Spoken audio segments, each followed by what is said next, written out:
Hello and welcome back to Bites of History with Irene Walton. I'm your host, Irene Walton, and today we are talking about why bacon is a lie. Have you ever wondered how it made it to your table? Have you ever wondered how it made it to your shelf? If you love food, then this is the show for you. Bites of History with Irene. Now that's just my catchy title. I don't think it's a lie. It exists.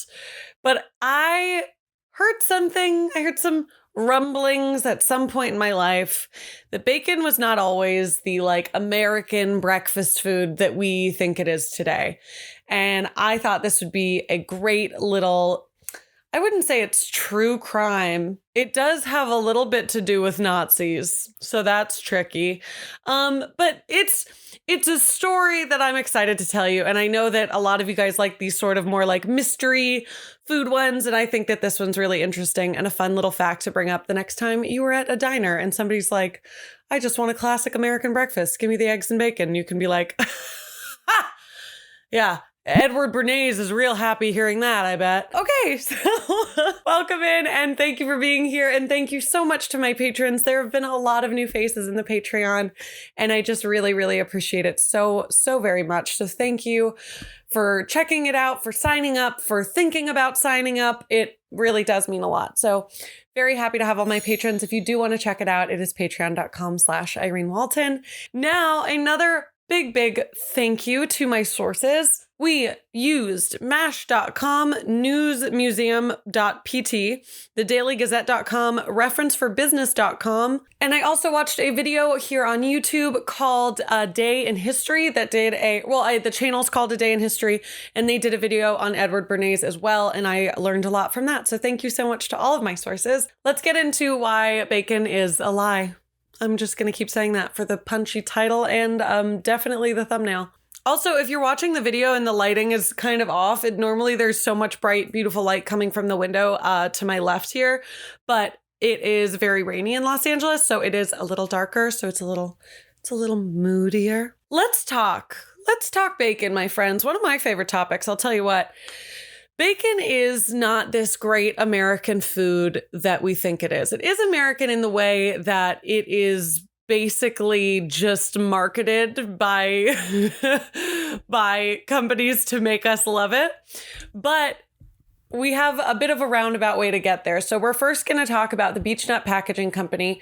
Then we're going to talk about why they needed this bacon resurgence. And then we're going to talk about the man who was responsible for it. So we're starting in, I will tell you what, I have no idea how to pronounce this. Canajoharie, New York. It's in mid-New York, mid-upstate New York. Canajoharie. And it is in the year 1891, and we have 5 men, 2 sets of brothers and a businessman. And they start this thing called the Imperial Packing Company. Now, you're saying, what is the Imperial Packing Company? Who are these men? These are all great questions. I'm getting to them. Calm down. There are 2 brothers, Raymond and Walter Leip, and John and David Xiley. Ray and Walter Leip's dad, Ephraim, was a pretty successful guy, but he also was really great at smoking hams. And it was this well-known local thing that he was the guy who smoked hams. Did I say smoking hams or curing hams? I meant curing. If I said smoking, I meant curing. And if I said curing, then great. So Ephraim was happy that he was great at curing hams. He thought it was awesome. I'm sure he got a kick out of the fact that so many locals loved his hams. But his sons and his son's friends, so Ray and Walter Leip and John and David Xiley, they were all besties, and they were well, Ephraim, we could for sure sell these hams. We think we could really make something happen with these. And Ephraim was okay, I will give you the recipe. I'll tell you how to do it. And I'll also give you $10,000 to start this business because I believe in you because you're my sons. However, I will need you to take on a entrepreneur who can actually help you with the business side of things.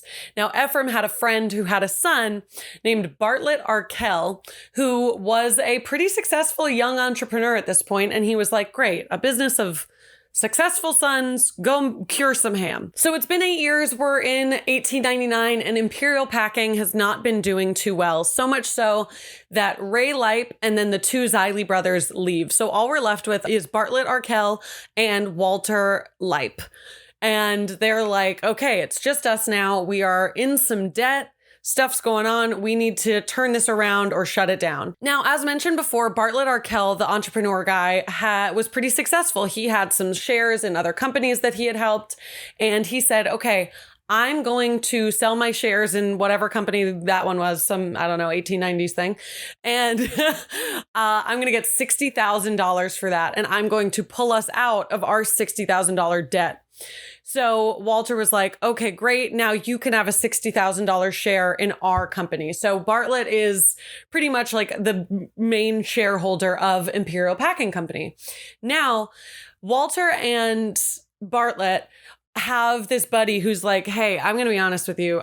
Your company does not sound very patriotic. It does not sound very democratic. Imperial Packing Company does not sound like the vibe for an American company. So they were sort of racking their brains like, okay, well, what are we going to call it then? And they came up with the idea of like, okay, well, we use these local, American tree nuts, these beech nuts, to cure the ham. And that's still our main product. So let's call it the Beech Nut Packaging Company. And that's exactly what they do. So it's, promoting America and the local agriculture and also just kind of giving like a little bit of an idea of what their product is, Now, over a little bit more time, Bartlett basically acquires the whole company. And one of his first ideas is to be like, let's hire some engineers. If we're a packaging company, we should probably have super chill packaging so that we can properly get these hams distributed. So he hires these engineers and they absolutely crush it. One of their first major successes as engineers and as a company are these vacuum sealed glass containers of bacon. Now, I'm sure you're thinking, well, that sounds gross. And you are correct. However, no one else was doing this at the time. So a lot of people weren't doing it because they were like, that's just going to be a bunch of fatty bacon in this glass jar that people can see. That's not very appetizing. And for whatever reason, it might have been because of the novelty of that packaging of just oh my God, my bacon comes in a jar. It could have been that, or it could have been because they were very, very thinly slicing this bacon. So it fried up really quickly and it fried up really crispy. And still bacon, it was doing well. And I know when we're all thinking about bacon, we're all thinking about breakfast, but that's what this whole episode is about. So they weren't necessarily making it for breakfast, but it would, bacon was just used throughout the day in different meals, etc. It still wasn't a breakfast food yet, but this was what got the Beech Nut Packaging Company to start doing really well, was the sale of this bacon. Now, people loved it so much, and by 1905, the Beech Nut Packaging Company was making $1 million a year. And if you're wondering how much that is a year in today's money, we're talking pretty much $34 million a year just because of this bacon. Now, they're pretty much sailing with these bacon sales. Well, that was a poor choice of words. They're pretty much zooming through the years with these bacon sales, doing really, really well. However, by the 1920s, we see many more advances in refrigeration as well as cellophane packaging. And that's how most people are getting their bacon now.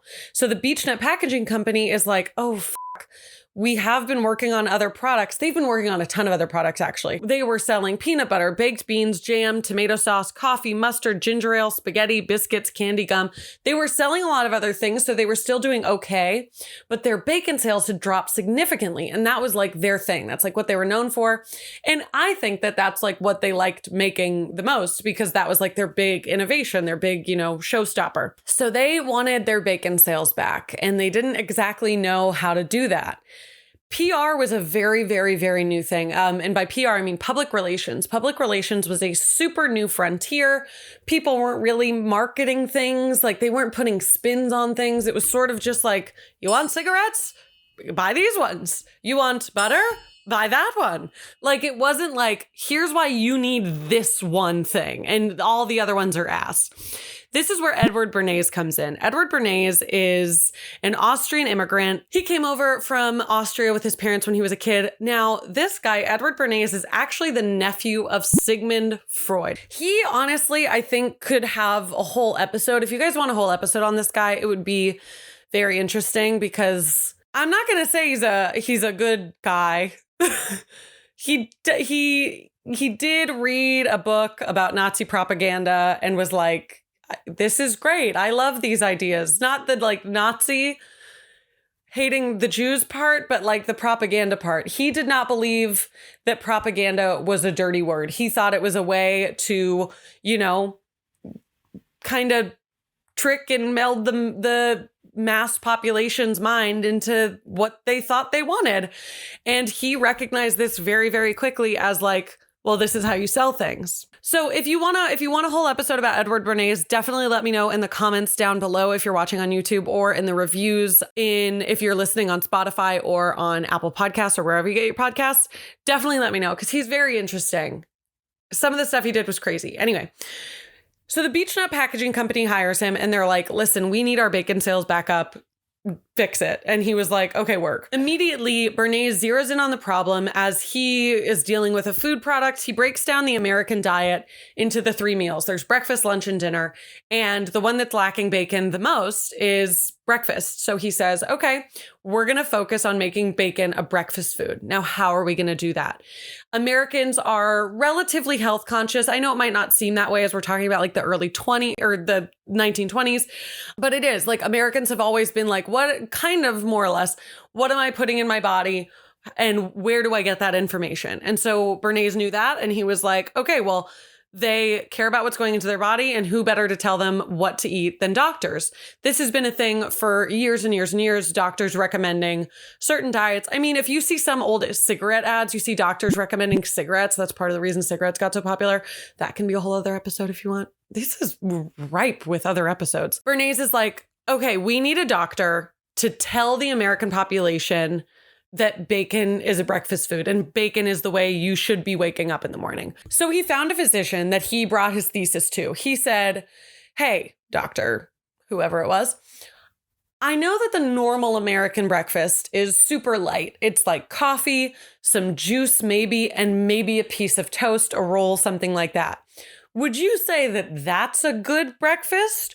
Or would a super hearty, like breakfast full of eggs and bacon be much better for the vitality of your day because you lost so much energy during your sleep? And the doctor was like, I mean, yeah, like I guess you're right. I guess a big breakfast would be beneficial to the American diet. And Bernays is like, a big breakfast of bacon, right? With bacon in it. And the doctor's like, yeah, sure. And Bernays is like, fantastic. Can I get you to ask 5,000 other physicians that same question? And the physician was like, sure. I have a crazy feeling that there may have been some money exchanged in this situation, in this scenario, but I'm not saying anything. That's allegedly as just an idea. That's just a thought that could have maybe happened. Anyway, so he's like, okay, work. Ask those 5,000 other physicians. Let me know what they say. The doctor asked the 5,000 other physicians, and 4,500 of them say like, yeah, actually, I could see that a heartier breakfast would be beneficial to the American diet to kind of keep your energy up throughout the day. So after you've been sleeping for so long, you can re-energize, get those calories in right in the morning and kind of work them out throughout the day. And that's all Bernays needed. Bernays was like, bingo, bango, fucking bacon, bitch. Now, Bernays takes these findings. He has 4,500 doctors that have now said, oh, Americans should be eating a hefty breakfast with bacon. Eat that bacon. The bacon's important, but they should be eating a big breakfast. So Bernays takes takes this finding, runs it through a ton of newspapers. This is the first food spin that we ever see happen in newspaper history of like, oh, actually, this is why this is the best. And this is why you should be eating bacon. And he's like, Edward Bernays is known as like the king of the spin. And this is the first time we're seeing it with food. So he does this. He gets this sent out through all of the newspapers, and people lose their mind. They're like, oh my God, how have we not been eating this way for breakfast this whole time? And then people start getting bacon. People start buying bacon like crazy. And people are buying beech nut bacon because that's one that they're already familiar with. And so the beech nut bacon sales soar like crazy. They're super stoked with the work Bernays did. Bernays is, I'm sure, paid very heftily. Is heftily a word? Heavily? I'm sure Bernays is compensated very well. And America is stoked. They now think that they're eating like the proper American breakfasts recommended by 5,000 doctors, basically. And it kind of stays this way forever. This bacon and eggs and a hearty breakfast becomes so ingrained in American culture and as the traditional American breakfast that that's why we still know it as that. Literally just because the Beech Nut Packaging Company was like, we want our sales to be better. Edward, what are you going to do?